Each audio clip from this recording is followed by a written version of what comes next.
Karina Gaeva is a Ukrainian designer. She has an art project, Symbols of Identity, what is currently exhibited here in Budapest at the Néprajzi Múzeum, one of the biggest folk art museums worldwide. How you made the conception of this exhibition, Symbols of Identity, and how have this project begun? Thank you for your questions. For your question, Akos, I'm glad to see you and really thank you for support of my exhibition, and I'm very happy to be here. Symbols of Identity project began with the idea of bringing Ukrainians bringing Ukrainians together around their own cultural traditions. In 2023, after returning to Ukraine from Austria, I realized that it was time to create a large-scale international project. Ukraine is currently experiencing its fifth wave of immigration, and many talented Ukrainians have been forced to leave their homeland because of the war. I wanted to reconnect them through a shared creating experience while drawing attention to one of Ukrainians' oldest traditional technique, the name Vybika. The technique of block printing on fabric. This is not only Ukrainian technique of decorative fabric, its technique was around the world, and in Hungarian also you have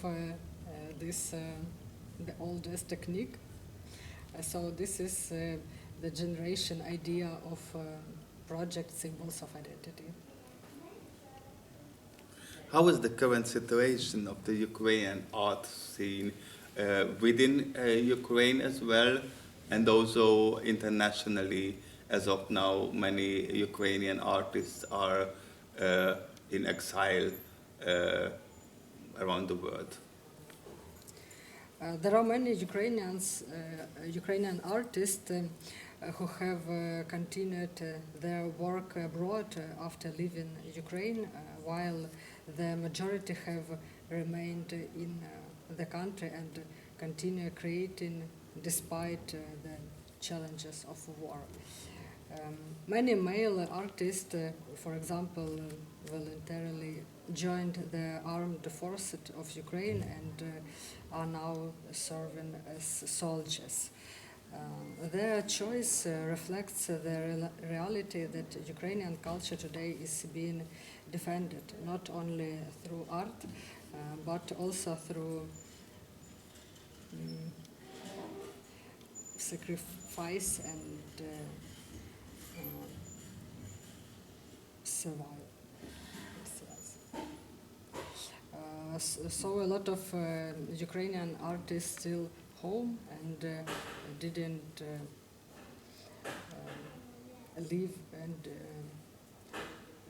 leave their homeland and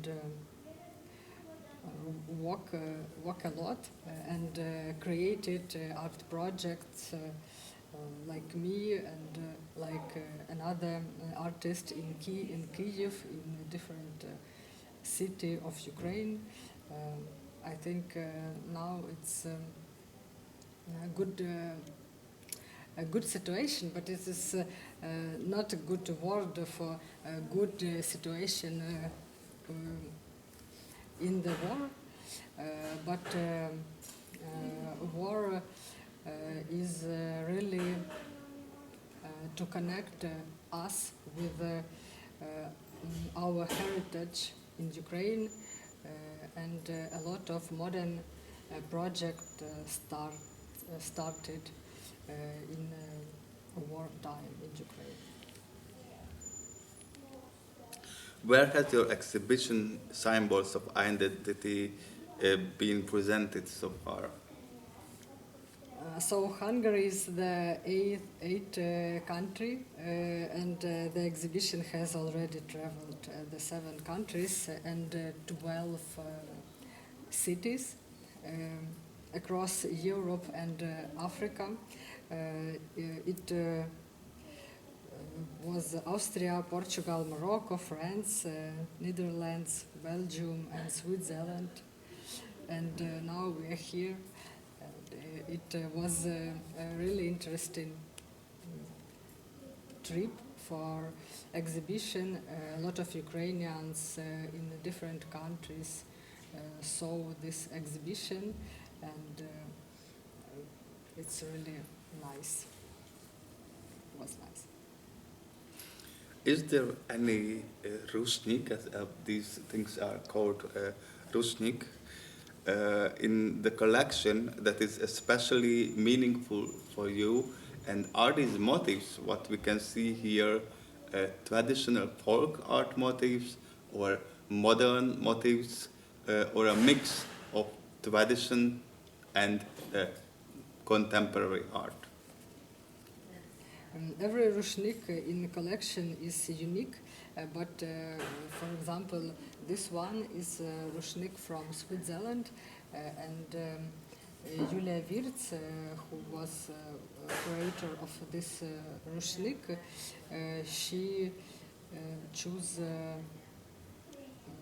mix of stamps from modern culture, Ukrainian culture, and from ancient symbols. For example, this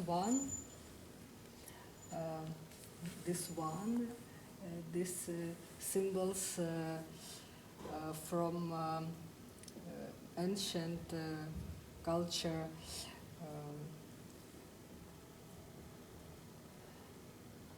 The name is Trepilla, and for example, this one and this is art symbol of famous artists of Ukraine, like Grigory Narbut and Vasil Krичевский, if you know. What are your plans for the near future with this project? Which countries are you planning to take this exhibition to? We have big plans, really, and for example, on this year we will celebrate 35 Ukrainians Independence Day at August 24th, and we will have a big artistic event in Ukraine, in Kyiv, in the Museum of Decorative Art on Pečerska Lavra, and then I hope we will travel to United States and Canada and Indonesia and Philippines, and I hope we will return to Hungary from November to December, and we'll have some exhibitions in different cities of Hungary, not only in Budapest. Thanks for the talk. Thank you.